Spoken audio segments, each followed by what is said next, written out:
আজকের এই সকালটা প্রত্যেক মায়েদের জন্যে। আমি আশিস সকল মাদের এই পৃথিবীতে যত মা আছে সকল মাকে আমি আশিস আপনাদের নতমস্তক হয়ে প্রণাম জানাচ্ছি। আজকের সকালটা আপনাদের জন্যে। একটা ছোট্ট লাইন গানের আছে, বলছি।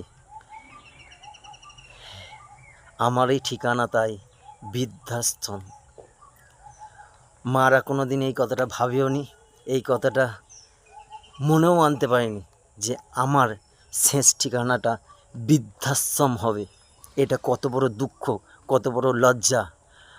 আর মা যখন ভেবেছিল আমাকে পৃথিবীর আলো দেখাবে, তার জন্য অনেক কষ্ট, অনেক অনেক স্যাটিসফাই, অনেক ত্যাগ জীবনে করেছিল শুধুমাত্র ওই সন্তানটার জন্যে। আজ সেই আমরা সন্তানরা কি করছি? মাদের ভাগ করে নিচ্ছি, ভাগের মা বানিয়ে নিচ্ছি। ভাগের মা, কেউ কেউ ভাগের মা বানিয়ে নিচ্ছি, আবার কেউ কেউ বৃদ্ধাশ্রমে পাঠিয়ে দিচ্ছি। ভেবেছিলেন যে মাটা কোনোদিনই মা ভাবতে পারেনি যে আমার শেষ ঠিকানা বৃদ্ধাশ্রম হবে? কোনো মা কোনো দিন ভেবেছিল যে আমার ছেলেরা ভাগ ভাগ করে আমাকে করতে হবে? বড় ছেলের বাড়িতে 1 মাস, ছোট ছেলের বাড়িতে 1 মাস, মেজো ছেলের বাড়িতে 1 মাস, মেয়ের বাড়িতে 1 মাস, এইভাবে ঘুরে ঘুরে ঘুরে ঘুরে ঘুরে ঘুরে ঘুরে সে ভেবেছিল? ভাবেনি।